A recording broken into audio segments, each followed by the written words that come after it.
Kahit si Count Quinn ay halos hindi makapaniwala sa kanyang naririnig.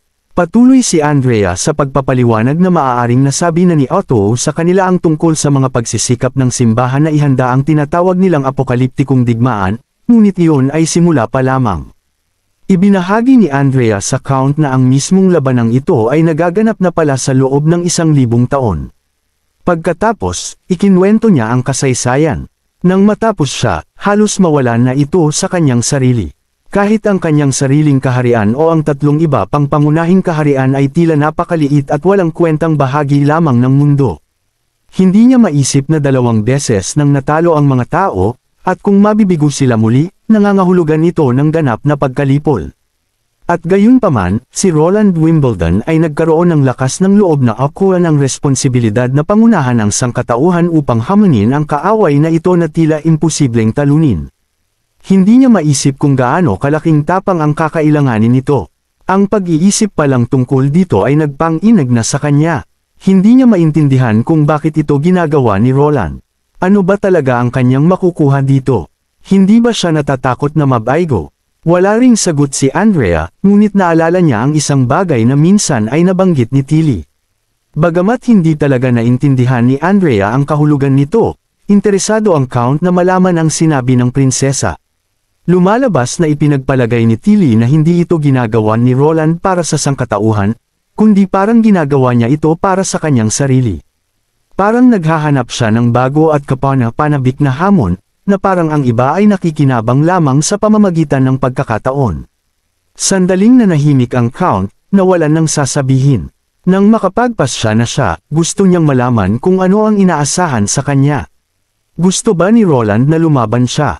Umiling si Andrea. Sinabi niya na kailangan lang ni Roland na panatilihing matatag ang kaharian ng Dawn at magbigay ng suporta sa Grey Castle. Gayunpaman, may ibang darating para pag-usapan ang mga detalye sa ibang pagkakataon. Ang marinig na may kailangan pa rin si Roland sa kanya ay nagbigay sa Count ng pakiramdam ng ginhawa. Kung si Roland ay puro pagtulong sa pamilya Quinn nang hindi humihingi ng kapalit, magsisimula siyang maghinala ng ilang nakatagong agenda. Ngunit kahit mayroon man, alam niyang wala siyang opsyon na tumanggi. Ang pagpapanggap na may sakit ay nakapagbigay lamang sa kanya ng kaunting oras, ngunit kung magtagumpay ang mga maharlika na ibagsak ang naghaharing pamilya, malamang na itatapon din siya sa kapangyarihan. Dahil hindi siya kailanman pumili ng panig, ang pinakamasamang senaryo ay maaaring mapuksa ang kanyang buong pamilya dahil dito. Ngayon na si Andrea ang nasa pagitan ng 2 partido, tila ito na ang tanging pagkakataon para mabuhay, at nagtitiwala siya na hindi dadalhin ni Andrea ang kanilang pamilya sa isang bitag. Sa isip na iyon, nakapagpasya na siya. Yumuko siya ng malalim at hiniling kay Andrea na ihatid ang kanyang mensahe. Handa siyang maglingkod kay Roland.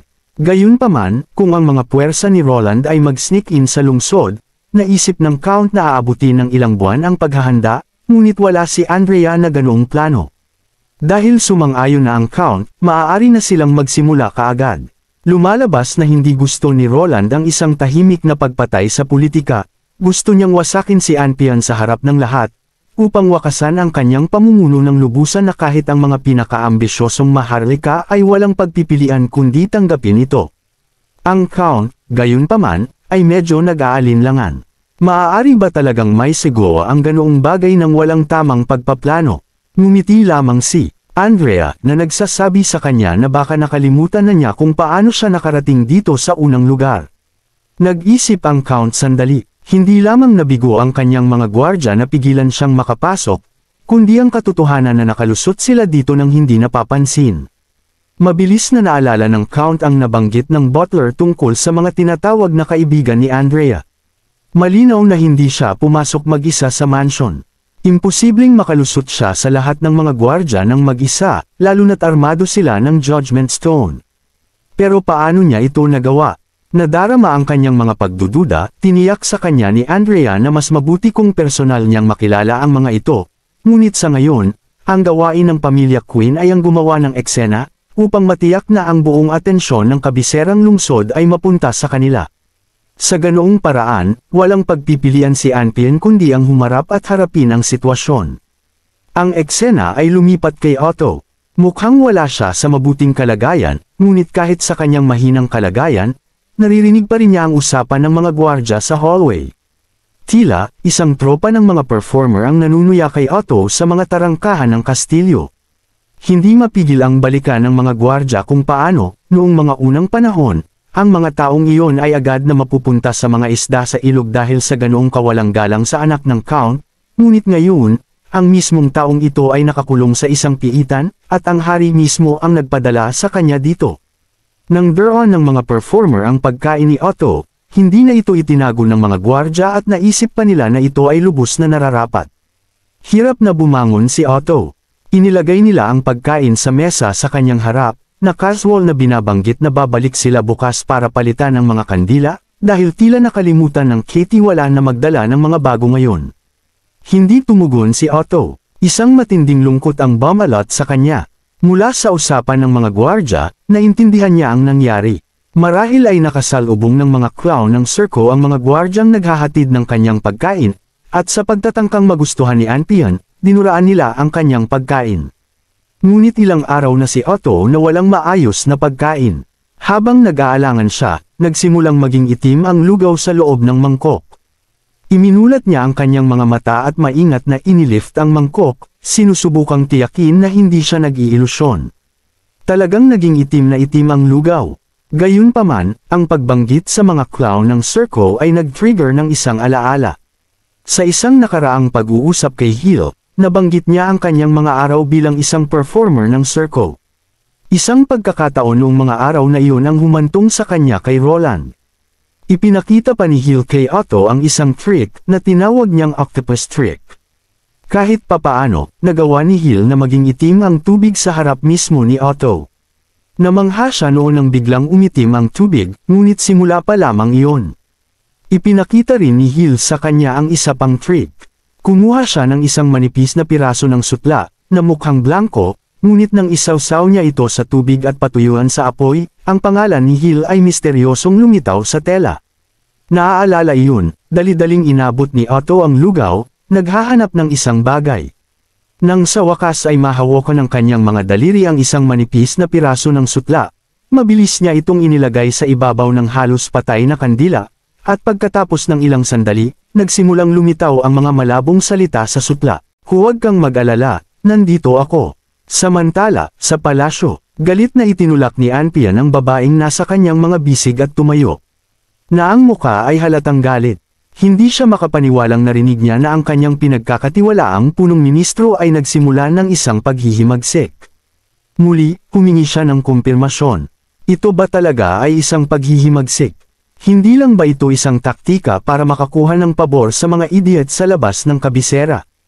Alam niya ang mga ambisyon ng mga maharlika mula sa panlabas na teritoryo. Ang kanilang unang target ay ang tatlong pangunahing pamilya. Ngunit ang ikinagulat niya ay ang unang pamilya na kumilos laban sa kanya ay ang pamilya Queen. Kahit na palagi siyang naging maingat, akala niya na, dahil sa kalikasan ng tatlong pamilyang iyon, mananatili silang tahimik sa kanilang mga estate. Hindi mangangahas na hamunin siya. Pagkatapos ng lahat, ang kabisera ay nasa kanyang mahigpit na pagkakahawak. At ang sinumang manggahas na suwayan siya ay tiyak na mamamatay. Hindi tanga si Count Queen. Kaya bakit siya maghihimagsik at ano ang kanyang posibleng kinakalkula? Dahil ang kanyang mga gwardya ay bilang lamang sa 12. Kaya ano ang kanyang talagang pinaplano? Ipinaliwanag ng isa sa kanyang mga ministro na si Count Queen ay nakipag-ugnayan sa ilang maharlika mula sa labas ng lungsod. Ngunit hindi siya nagkaroon ng lihim na pagpupulong. Siya ay nagpadala ng pampublikong imbitasyon na nananawagan sa lahat ng maharlika na pumunta sa kanyang estate at magbigay ng kanilang katapatan. Si Anpian ay nakatayo na naguguluhan. Hindi siya makapaniwalang sa naririnig niya. Ngunit anuman ang mga detalye, isang bagay ang tiyak, kailangan niyang dalhin si Count Queen sa harapan niya kaagad. At ang iba ay itatapon sa bilangguan. Inutusan niya na ang sinumang lumalaban ay papatayin ng walang awa. Matapos umalis ang lahat ng tao sa silid. Ang kanyang isipan ay nagbalik sa lumang banal na lungsod. Sa bawat oras na naisip niya ito, ang kanyang buong katawan ay nanginginig. Ito ay isang panig na pagpatay, half hallucinating, pagmamakaawa na huwag patayin. Mayroon din isang nasusunog na galit. Kinamumuhian niya pareho ang Grey Castle at si Roland. Palagi niyang pinapangarap na pamahalaan ng maayos ang kahariang ito, para maging isang matalino at maalamat na hari na maaalala sa kasaysayan. Bawat araw, nangangarap siya na punitin si Roland gamit ang kanyang mga hubad na kamay. Ngunit alam nating lahat na hindi iyon mangyayari. Ang lahat na magagawa niya ay idirekta ang kanyang galit kay Count Queen. Sisiguraduhin niya na mauunawaan ng Count kung ano ang mangyayari kung haharapin niya ang galit ng isang hari. Si Anpian ay umupo sa kanyang trono, ngunit hindi nagtagal. Isang ministro niya ang sumugod sa palasyo. Ang buong patrol ay nilipol. Sinunggaban ni Anpian ang ministro sa kwelyo.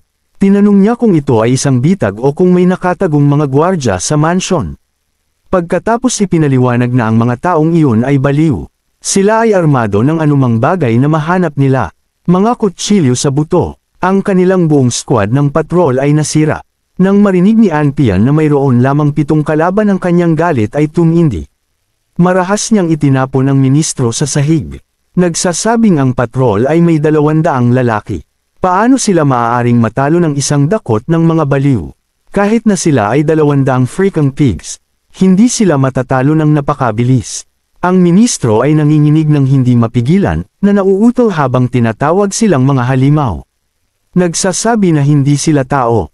Ang patrol ay hindi man lang makatiis ng isang suntok mula sa kanila. Hindi ito isang bagay na maaaring makuha ng isang tao.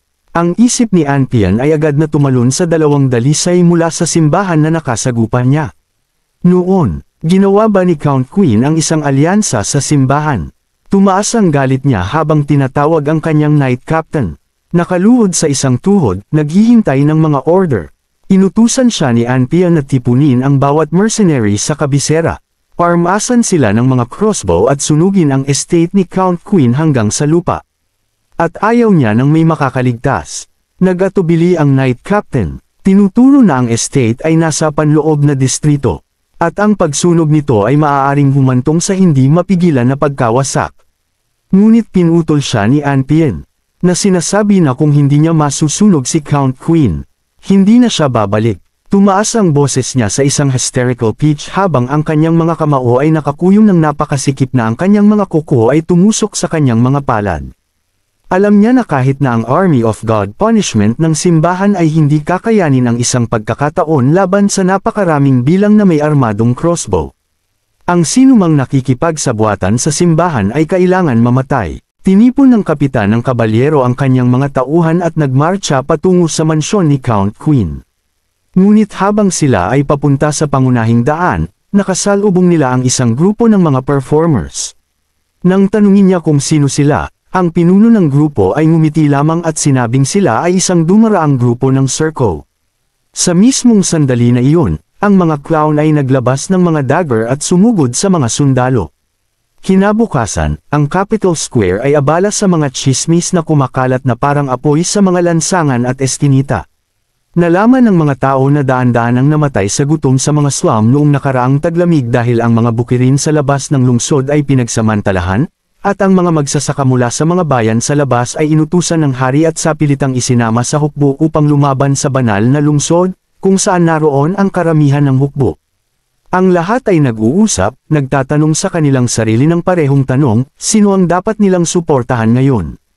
Nangako si Count Queen na kung siya ang mamumuno, walang magugutom muli.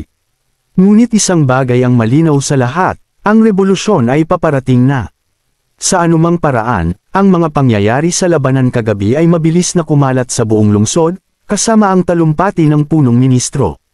Maraming mga sagupaan ang sumiklab, ngunit ang bawat isa ay natapos sa pagkatalo ng hari.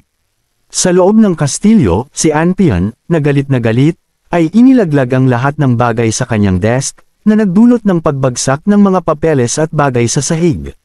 Nagagalit siya dahil hindi niya kailanman binawasan ang mga bukirin sa labas ng lungsod. Bakit siya ang sinisisi ng lahat sa lahat ng bagay? Sinubukan siyang pakalmayin ng isa sa kanyang mga ministro, na ipinaalala kay Anpian na ang agarang prioridad ay ang pagpigil sa revolusyon. Pagkatapos ng lahat, ang mga maharlika na hindi pa pumipili ng panig ay nanunood pa rin ng maigi. Sinumpa ni Anpian ang kanyang sarili dahil hindi niya sila ikinulong lahat ng mayroon siyang pagkakataon. Huminga ng malalim si Anpian at itinanong kung ilang puwersa pa ang mayroon sila. Iniulat ng isang kabalyero na mayroon silang 1,500 katao sa kabuuan, na pinagsama ang mga gwardya ng palasyo, mga kabalyero, mga personal na retino, at mga mersenaryo. Kung kanilang pakilyusan ang mga lingkod at mga katulong, maaari nilang madagdagan ang bilang na iyon hanggang 2,000. Idinagdag ng kabalyero na ang mga panlabas na pader ng kastilyo ay sapat na matibay na kahit ang mga hindi sanay na mandirigma ay maaaring makapinsala sa kaaway. Nagpasya si Anpian, ilabas ang laman ng vault ng kayamanan at sabihin sa mga lingkod na para sa bawat kanilang mapapatay, tatanggap sila ng 100 gintong barya. At kung sila ay manalo, ibibigay niya sa lahat ang mga titulo at mga lupa. Ngunit kahit sa matapang na pangakong ito, ang sitwasyon ay hindi gaanong masama. Nanatiling malabo ang sitwasyon, hindi nila alam kung sino talaga ang sumusuporta kay Count Queen. Gayunpaman, may mga chismis na ang kilalang Merchant Guild ay nagsimulang makipag-ugnayan kay Count Queen. Ang pag-iisip ng paglahok ng Merchant Guild ay lalong nagpagalit kay Anpian. Ang mga dagang iyon, ang sabi niya, gumagapang sila sa bawat sulok na parang mga peste. Isa sa mga ministro ang naghatid ng isa pang masamang balita. Ang pamilya Tokat ay opisyal na nakipag-alyansa kay Count Queen. Sa lahat ng masamang balita, mayroong isang kislap ng pag-asa. Idinagdag ng ministro na ang pamilya Rossi ay paulit-ulit na tumanggi kay Count Queen sa kanyang layunin. Hindi niya maisip na ang kanyang ama ay dating ipinagmamalaki ang 3 pangunahing pamilyang ito. 2 na ang nagtaksil sa kanya, at ang tanging dahilan kung bakit hindi pa kumikilos ang pamilya Rossi ay dahil nakakulong pa si Otto. Nagpasya si Anpian, magpapadala siya ng mensahe kay Count Rossi. Kung nais niyang patunayan ang kanyang katapatan, kailangan niyang dalhin ang lahat ng kanyang mga tauhan sa palasyo kaagad upang suportahan ang korona. Kung hindi mag-aatubili si Anpian na ipapatay ang kanyang anak. Hindi nagtagal ay dumating ang tugon. Ipinangako ni Count Rossi ang kanyang katapatan. Ito ay isa sa ilang magandang balita na natanggap ni Anpian sa mga nakaraang araw.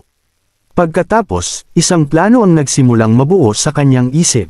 Dahil ang 3 dakilang pamilyang ito ay palaging magkakaugnay, bakit hindi ipadala ang mga Rossi upang pahiniin muna ang iba? Samantala, sa mga lansangan ng lungsod, ang mga pulutong ng mga manunood ay pumila sa mga kalsada, nanunood habang sina Count Queen, Hill, at ang kanilang mga puwersa ay nagmamarcha pasulong. Hindi mapigil ang mamangha ni Hill sa reputasyon at impluwensya ng Count. Sa pagsasabing hindi niya kailanman naisip na si Count Queen ay makakakuha ng ganitong suporta ng napakabilis, itinaboy ni Count Queen ang papuri. Ipinaliwanag na malamang dahil minsan niyang binago ang mga unit ng patrol at ginugol ang isang buhay sa pamamahala ng mga gawain sa kapital. Sa likod niya ay isang lalaking may pulang buhok, walang iba kundi si Oro, kaibigan sa pagkabata nina Andrea at Otto, na kumakatawan sa pamilya Tokat. Lumingon siya kay Hill at tinanong kung bakit niya dinala ang mga rats. Sinabi ni Hill sa kanya na siya at ang kanilang pinuno ay matagal nang magkakilala. Ipinasuot niya sa kanila ang ilang baluti upang magmukhang mas kahanga-hanga ang prosesyon. Ngunit nag-aalala si Oro na ang mga taong ito ay maaaring magtaksil sa kanila. Tumawa si Hill na nagsasabing iyon ay isang posibilidad, ngunit iyon ay depende sa mga taya. Ngumiti si Hill at sinabing malapit nang pumasok ang Dawn sa isang bagong panahon, at sa halip na magpatuloy bilang mga rats, marahil ay maaari silang makakuha ng ilang bagong pagkakakilanlan pagkatapos nito. Ang malaking prosesyon ay nagmarcha papunta sa distrito ng Kastilyo, habang si Andrea ay nakatayo sa isang mataas na gusali, nakatingin sa pader ng palasyo sa ibaba. Habang isang senyales ng paputok ang pumailan lang sa langit, alam niyang oras na. Kalmado niyang inilabas ang kanyang espesyal na ginawang sniper rifle. Itinaas niya ang sandata at tumingin sa pamamagitan ng scope, ang kanyang tingin ay nakatuon sa isang ganap na nakabaluti na kabalyero na nakatayo sa tabi ng isang balista. Bago pumutok, inaktibo ni Andrea ang kanyang kakayahan, na idinadala ito sa kanyang katawan. Kahit walang pag-stabilize ang sandata, nanatili ang sniper sa kanyang mga kamay. Habang hinihila niya ang gatilyo, ang unang putok ay umalangaw-ngaw, gayunpaman, hindi lang siya tumigil doon, paulit-ulit siyang pumutok, at nag-load, nag-target, pumutok, at nag-reload muli. Sa bawat pagbuga niya ng hininga, isa pang bala ang tumatama sa target. Sa bawat pagpindot niya ng gatilyo, isang target ang bumabagsak. Kahit nang mapagtanto ng mga kabalyero na sila ay inaatake at nagbunot ng kanilang mga espada, ang kanilang mga pagsisikap ay walang saysay. Wala silang ideya kung saan nanggagaling ang mga putok.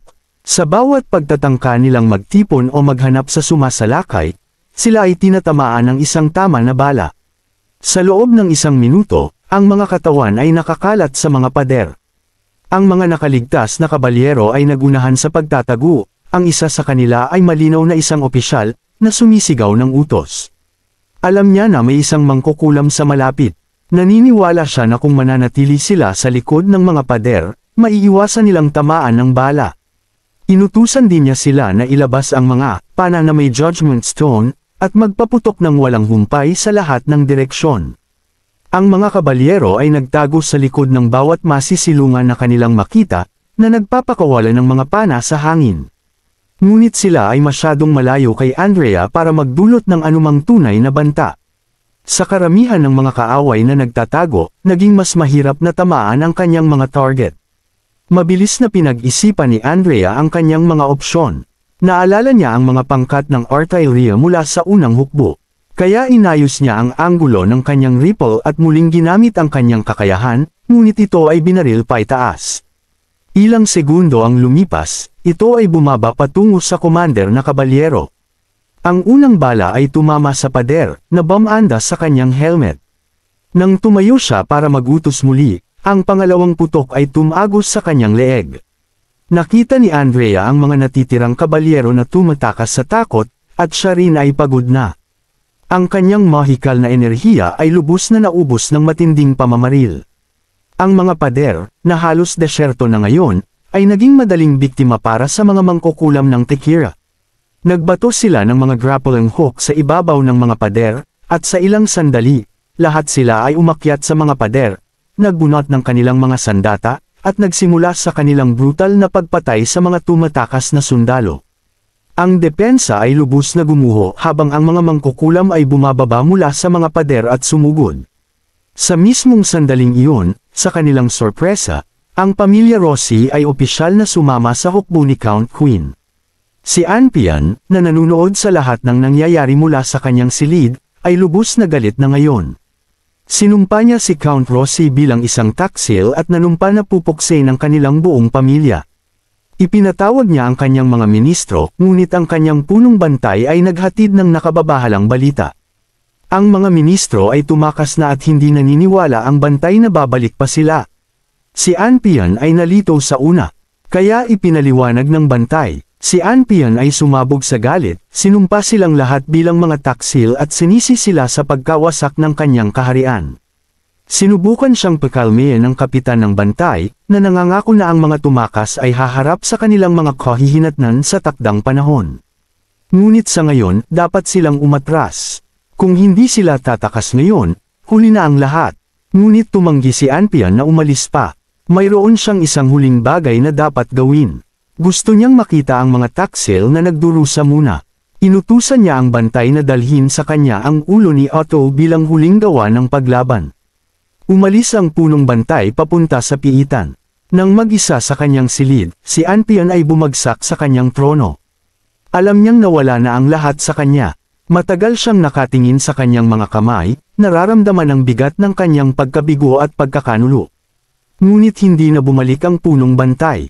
Sa halip, bumukas ang pinto upang makita ang mga hindi pamilyar na mukha. Ang kanilang mga sandata, na tumutulo pa rin ng sariwang dugo. Hindi lamang sila mukhang pagod pagkatapos ng pakikipaglaban ng napakatagal, ngunit kung mayroon man, tila sila ay nasisiyahan sa patayan. At pagkatapos ay sina Count Quinn, Otto, at Oro, lahat ay pumasok sa silid. Si Anpian ay nakatayo doon, basang-basa ng malamig na pawis. Nahihirapang maunawaan kung paano humantong ang mga bagay sa ganito kalayo sa kontrol. Si Oro, na nakatayo sa kanyang harapan, ay kalmadong ipinaliwanag na mayroon silang mga tauhan na nakatago sa mga lihim na lagusan ng palasyo sa loob ng ilang panahon, at nakakuha rin sila ng mga tao sa loob ng grupo ng Serco. Nangangahulugan ito na maaari nilang patayin si Anpian sa kanyang silid anumang oras. Kung hindi kailangan ni Roland ng isang dramatikong pampublikong pagtatalo, matagal na sana si Anpian na patay. Itinuro niya na ang lubos na Samira sa kanyang pananalig kay Anpian ay hindi ang pagkabilanggo kay Otto, bagamat iyon ay isang kakilakilabot na dagok. Ito ay talagang si Anpian na umabot sa puntong ginamit si Otto bilang pagkakataon para takutin si Count Rossi, at ang mas masahol pa, plano pa niya itong patayin. Bumantong hininga ng malalim si Oro. Minsan ay naniniwala siya na kahit hindi na sila maaaring maging magkaibigan, hindi nila kailanman malilimutan ang ugnayang ibinahagi nila sa kanilang kabataan. Ngunit malinaw na walang pakialam si Anpian sa alinman sa mga iyon. Ngunit mula sa sinabi ni Oro, naisip niya na ang lahat ng ito ay kagagawan ni Roland. Si Roland ang nasa likod ng lahat ng ito. Galit ang Bumalot kay Anpian habang nakatingin siya sa grupo sa kanyang harapan. Sumigaw siya na lahat sila ay tumutulong sa mga demonyo, na sinasabing hindi lamang nila ipinagkanulo ang pamana ng kanilang mga ninuno, kundi ibinigay pa nila ang kahariang ito at ang mga tao nito sa kanya. Tinuro niya si Count Queen, sinabi niya sa kanya na hindi siya kailanman makauupo ng maayos sa trono, at magpakailanman ay magiging isang pape lamang. Naniniwala siya na gusto ni Roland na sakupin ang buong kaharian ng Don, at lahat sila ay direktang pumasok sa kanyang bitag. Sa huli, sinabi niya kay Count Queen na ang kanyang kapalaran ay hindi magiging iba sa kanya. At sa kalaunan, siya ay kakaladkarin din sa hukay, tulad niya. Bigla, isang boses ang narinig mula sa labas ng silid, na nagsasabi kay Anpian na siya ay mali. Ang boses ay galing kay Andrea, na pumapasok sa silid na nagsasabing hindi ito ginawa ni Roland para sa kapangyarihan. Mayroon lamang siyang dalawang layunin, iligtas si Otto at protektahan ang mga mangkukulam. Instinctively na nagsimulang makipagtalo si Anpian, ngunit nang magtagpo ang kanyang mga mata kay Andrea, siya ay natigilan. Mayroong isang bagay tungkol sa kanya na tumama sa kanya ng malalim. Habang ipinakilala niya ang kanyang sarili, na kinumpirma ang kanyang mga hinala, ang lahat ay nag-click sa kanyang isip. Sa mismong sandaling iyon, ang lahat ay naging malinaw. Pagkatapos ng ilang sandali, gusto ni Anpian na malaman kung bakit. Marahil ang tunay na gusto niyang itanong ay kung bakit pinili niyang kumampi sa tatlong pangunahing pamilya sa halip na sa kanya. Katulad ni na Otto at Oro, si Anpian ay may matinding pagmamahal kay Andrea. Kahit na hindi maiiwasan ang kanyang pagkatalo sa mga kamay ni Roland, hindi niya maintindihan kung bakit siya rin ay tinalikuran ni Andrea. Naniwala siya na kaya niya itong bigyan ng higit na kapangyarihan, higit na impluwensya, higit pa sa lahat. Sa kanyang puso, kumbonsado siya na kung hindi lamang sa nangyaring insidente maraming taon na ang nakalipas, gagawin niya itong reyna, at ang kahariang ito ay ibabahagi sa pagitan niya at ni Andrea. Sinulyapan ni Oro si Anpian, hindi masyadong natutuwa sa kanyang sinasabi, ngunit nanahimik na lamang ito. Gayunpaman, umiling si Andrea, hindi iyon kailanman mangyayari dahil isa siyang mangkukulam. Isa rin siya sa mga tinatawag na alagad ng mga demonyo na ipinangako ni Anpian na pupuksin. Ang kanyang mga salita ay lubos na tumigil sa anumang planong sabihin ni Anpian, at Samira rin sa anumang natitirang pag-asa. Ginugol niya ang kanyang buhay sa pagtuligsa sa mga mangkukulam, kinokondena sila bilang mga kaaway na dapat puksin. At ngayon, ang babaeng minsan niyang minahal, ang babaeng inakala niyang makakasama niya sa hinaharap, ay isang mangkukulam pala. Humakbang si Count Queen, nakatingin kay Anpian ng direkta sa mga mata. Sa mga mata nito, sinasabi niya na ang kanyang pamumuno ay magtatapos na, at ang kaharian ng Don ay hindi nahuhubugan ng kanyang mga ideya. Ang mga mangkukulam ay magiging malaya, at bibigyan ng parehong mga karapatan at katayuan tulad ng sinuman. Si Andrea, na ngayon ay naubos na ang kanyang mahikal na enerhiya, ay nakasandal sa isang tao para sa suporta. Si Anpian, na nakahawak sa kanyang noo sa hindi paniniwala, ay nahirapan tanggapin ang katotohanan sa kanyang harapan. Hindi niya maisip na ipagkanulo ni Count Queen ang sinaunang panata na sinumpaan ng kanilang mga ninuno sa pamamagitan ng pagpatay sa isang miyembro ng pamilya ng hari. Hindi siya naniniwala na papatayin siya ni Count Queen. Dahil ang gayong gawa ay magtatatak kay Queen bilang mamamatay tao ng hari, magpapawalang tiwala sa kanya magpakailanman ng mga maharlika. Ngunit umiling si Count Queen. Wala siyang balak na gawin iyon. Kung hindi dahil sa kanyang pamilya na itinulak sa bingit, hindi siya makakarating ng ganito kalayo. Ang kailangan lamang niya kay Anpian ay isang pangako. Sumumpa na aalis sa kaharian at hindi na muling tatapak sa lupa nito. Bilang kapalit, maaari niyang isama ang kanyang mga tao at umalis sa kabisera ng mapayapa. Kung hindi, gugugulin niya ang kanyang natitirang buhay sa isang piitan, tulad ng ginawa niya kay Otto. Walang pag-aalinlangan, pinili ni Anpian ang unang opsyon. Nanumpa siya at, tulad ng kanyang salita, umalis sa kastilyo kasama ang mga nanatiling tapat sa kanya. Habang siya ay umaalis, napansin ni Andrea ang isang maikling ngisi sa mukha ni Elena. Sa sandaling iyon, isang pamilyar na boses ang tumawag mula sa likuran. Nalaman niya ang lahat ng nangyari at nagpasalamat kay Andrea sa pagliligtas sa kanya. Ngumiti si Andrea at tinanong kung bakit siya masyadong formal sa isang taong nagligtas ng kanyang buhay at kaibigan simula pagkabata. Si Otto ay mukhang natatarante sa isang sandali, hindi alam ang sasabihin. Humakbang si Oro, tumatawa ng malakas, at inilagay ang kanyang braso sa balikat ni Otto. Halika, huwag mong kalimutan kung sino ang pinuno ng ating maliit na grupo noon. Siya ang ating boss, natatandaan mo, di ba? Mabilis na kumawala si Otto, nahihiya, habang si Oro ay patuloy na tumatawa at iminungkahi na dapat silang magsama-sama ng maayos, sa kanilang dating pinagtitipunan. Nagulat si Andrea na nakatayo pa, rin ang Silver Antler Tavern. Nagkibit balikat si Oro, na nagsasabing ito ay pagmamay-ari ng pamilya Rossi.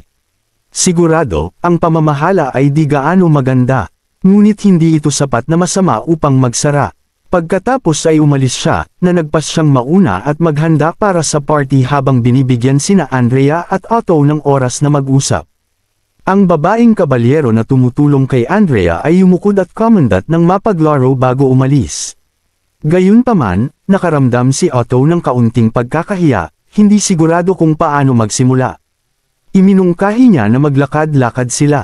Habang nakikita si Andrea na medyo natitisad, nag-alinlangan si Otto. Gustong tulungan ngunit masyadong nahihiya na ialok ang kanyang braso. Napansin ito ni Andrea at tiniyak sa kanya, na ipinapaliwanag na ito ay epekto lamang ng paggamit ng mahika. Sinabi niya sa kanya na lahat ng mga mangkukulam ay kailangang dumaan dito sa kanilang pang-araw-araw na pagsasanay at magiging maayos sila pagkatapos ng isang gabi ng pahinga. Ngunit mayroong isang bagay sa isip ni Otto. Naglakad siya sa tabi niya ng tahimik sa isang sandali. Inipon ang kanyang mga saloobin, pagkatapos ay sa wakas ay tinanong kung natatandaan niya ang kanyang sinabi sa kanya noon sa Neverwinter. Tungkol kay Oro na laging pumupunta at bumibisita sa kanyang libingan bawat taon. Sinabi niyang natatandaan niya, pagkatapos ay nagpatuloy si Otto, na nagsasabing pumupunta si Oro sa kanyang libingan bawat taon, ngunit hindi niya ito sinabi sa kanya dati, ginawa rin niya ang parehong bagay. Kinakabahang huminga siya ng malalim, ipinaliwanag na hindi niya makalimutan si Andrea, at nang makita niya ang kanyang sulat sa piitan, lalo na ang mensaheng iyon, na nagsasabing, huwag mag-alala, nandito ako, hindi niya maipaliwanag ang saya na naramdaman niya sa loob. Kaya naman, kahit ano pa ang mangyari, kailangan niya itong sabihin ngayon. Bahagya siyang namula, pagkatapos ay tinanong kung handa si Andrea na manatili dito. Hindi mukhang nagulat si Andrea sa tanong. Marahan siyang ngumiti, gayunpaman, sinabi niya kay Otto. Pinahahalagahan niya ang lahat, ngunit isang hakbang siya sa likod. Mayroon na siyang isang tao na gusto niyang makasama. Ang kanyang tugon ay tumama ng gusto kay Otto. Nanatili siyang tahimik sa isang sandali, pinoproseso ang mga salita. Tinanong kung ito ba si Kamahalan Roland, na sinusubukang itago ang pagkabigo sa kanyang boses. Naniwala siya na si Roland ay mas mahusay kaysa sa kanya. Nang marinig ito, nagulat si Andrea. Siya at si Roland. Tinanong niya si Otto kung sa tingin nito ay makikipagkumpetensya siya kay Nightingale para sa kanya. Itinanong niya ang tanong na may bahid ng pagkayamot. Pagkatapos, nang mapagtanto ang kanyang sinabi, ang kanyang mukha ay bahagyang namula. Umubo siya at mabilis na idinagdag. Sinabi niya, ngunit hindi ito katulad ng iniisip ni Otto. Bahagyang natigilan si Otto. Pagkatapos ay ipinaliwanag niya ang tunay na katotohanan bilang isang mangkukulam na nangangahulugang hindi niya maaaring ipagpatuloy ang isang linya ng maharlika. At sa totoo lang, ayaw na niyang matali sa mga patakaran ng mga maharlika. Ang 10 taon ay mahabang panahon, at hindi na siya ang Flowers of Dawn na dating tawag sa kanya. Gusto lang niyang manatili ang mga bagay-bagay gaya ng mga ito ngayon. Sa gayon, tumalikod si Andrea at nagsimulang maglakad palayo. Bumuka ang bibig ni Otto at may gusto sanang sabihin, ngunit sa huli, ang tanging nagawa niya ay panuurin ang kanyang papalayo na figure na nawala sa dilim. Ilang araw ang lumipas, pumunta siya para makita si Count Queen. Nang malaman nito na balak niyang umalis ngayon, sinubukan nitong kumbansihin siyang manatili. Sinabi niya na ayaw ni na Otto, Oro, at ng iba pa na umalis siya ng napakaaga. Ngunit umiling si Andrea, na may banayad ng ngiti sa kanyang mukha. Sinabi niya sa kanya na may mga taong naghihintay sa kanya pabalik sa Neverwinter. Bukod pa rito, sa pagbabago ng kapangyarihan, gugugol lang siya ng oras sa mga banquet party. Lahat sila ay mabubuting kaibigan, at sapat na ang isang pagpupulong. Naisip ng Count na maraming nagbago kay Andrea. Pagkatapos ng ilang sandali, tinanong niya ito kung mayroon itong anumang payo para sa paparating na negosasyon. Si Andrea, na hindi gaanong bihasa sa politika, ay umamin na maaaring mas nararapat siyang magbigay ng mga insight. Gayunpaman, nag-alok siya ng isang payo, huwag ulitin ang pagkakamali na ginawa ni Anpian. Ipinaliwanag ni Count Queen na matapos masaksihan ang kapangyarihan ni Roland, tanging ang isang hanggal lamang ang mag-iisip na sumalungat sa kanya. Nagpatuloy si Andrea sa pagsasabi sa kanya na hindi lamang ito tungkol sa kapangyarihan. Ang paparating na banal na digmaan ay tungkol sa kaligtasan ng buong sangkatauhan. Ang mga panloob na alitan ay magpapabilis lamang sa kanilang pagbagsak. Wala sa kanilang mga bansa ang makakaligtas sa gayong kalamidad ng mag-isa. Ang tunay na prioridad ay ang kaligtasan, at sa ngayon, ang pag-asang iyon ay nakasalalay kay Haring Roland. Hanggat pinapanatili ng Dawn ang kaayusan at naninindigan kasama ng Grey Castle, maaari nilang harapin ang digmaan ng magkasama. Nakikinig ng mabuti ang Count at pagkatapos ay sinabi niyang naiintindihan niya. Habang lumingon si Andrea para umalis, biglang tumawag si Queen. Lumingon ito, na nagsasabi sa kanya na hindi na kailangang ihatid siya. Naniniwala siya na maraming bagay na dapat asikasuhin ng Count.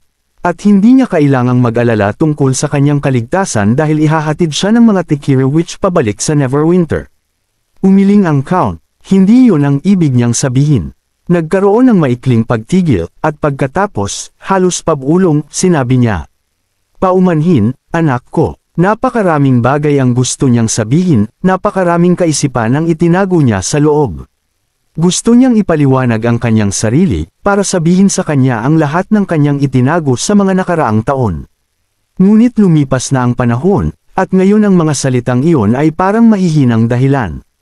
Hindi tama ang pagtangka na maglipat ng sisi o humingi ng pagtubos.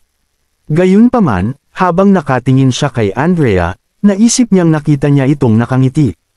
Bahagyang tumanggo ito at mahinang sinabi, "Aalis na ako." Gayunpaman, sa kanyang boses, naramdaman ng Count ang isang pakiramdam ng pag-unawa, marahil kahit pagpapatawad. Habang naglalakad ito palayo, tumulo ang mga luha sa kanyang mga mata, na damaloy sa kanyang mga pisngi.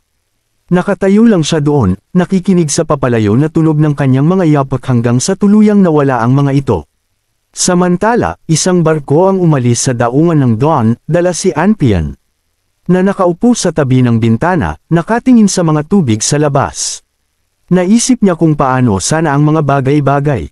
Iba sana kung siya pa rin ang hari. Sa kanyang paligid ay dapat sana ay isang maharlikang fleet na dala ang bandila ng kaharian, at ang mga sariwang pagkain ay dapat ihahatid ng kanyang mga lingkod tuwing gusto niya. Sumulyap siya sa isang mapa na nakalatag sa mesa sa harap niya. Ang kanyang patutunguhan ay ang Wolfhard Kingdom, isang lugar kung saan ang ilang mga maharlika ay may mga lumang ugnayan sa kanyang ama. Handang mag-alok si Anpian ng mga mapagbigay na gantimpala kung tutulungan nila siyang mabawi ang kanyang trono. Habang iniisip niya ang kanyang mga plano, hinailan niya ang isang lubod sa tabi ng mesa na konektado sa isang kampana. Inaasahan niya na dadalhin ng isang maid ang ilang prutas. Ngunit pagkatapos ng ilang sandali ng katahimikan, walang tugon. Naiirita, hinailan niya ulit ang lubad. Ngunit gayon pa rin, walang nangyari. Lalong lumaki ang pagkabigo habang iniisip niya kung bumagsak na ba siya ng husto na kahit ang mga maid ay nang ahas na baliwalain siya. Tumayo mula sa kanyang upuan, umalis siya sa kanyang cabin at humakbang sa pasilyo, ngunit nakakagulat na walang laman ito. Ang katahimikan ay nakakabingi, na nagpapabagabag sa kanya. Iniwan na ba siya ng lahat? Naniniwala pa rin si Anpian na kahit umalis na ang kanyang mga lingkod at mersenaryo, ang mga kabalyero na tapat sa maharlikang pamilya, ay hindi kailanman tatalikod sa kanya. At kung makita nila ang mga taong umaalis, tiyak na pipigilan nila ang mga ito. Ngunit masyadong tahimik ito, lalong nababahala, umakyat si Anpian sa deck. Ngunit sa sandaling humakbang siya dito, isang patalim ang tumutok sa kanyang lalamunan. Ito ay isang maikling espada, na may dugo pa ring tumutulo mula rito. Nakatingin siya ng gulat sa tao. Ito ay si Elena na nakasuot ng uniforme ng maid. Nagtaka si Anpian kung ano ang ginagawa niya, at kung alam niya kung sino siya, na sinusubukang igiit ang kanyang autoridad. Sinabi niya kay Elena na siya ang hari ng Dawn. Bago pa niya matapos ang pangungusap, mabilis na nilaslas ni Elena ang kanyang lalamunan. Instinctively na tinakpan ni Anpian ang kanyang leeg, na sinusubukang pigilan ang pagdurugo. Gayunpaman, mabilis na naubos ang kanyang lakas, at pagkatapos ay bumagsak siya sa lupa. Habang lumalabo ang kanyang paningin at nagsimulang dumilim, narinig niya ang isang boses mula sa itaas, sa huli, isa ka lang mortal. At pagkatapos, ang lahat ay naging itim.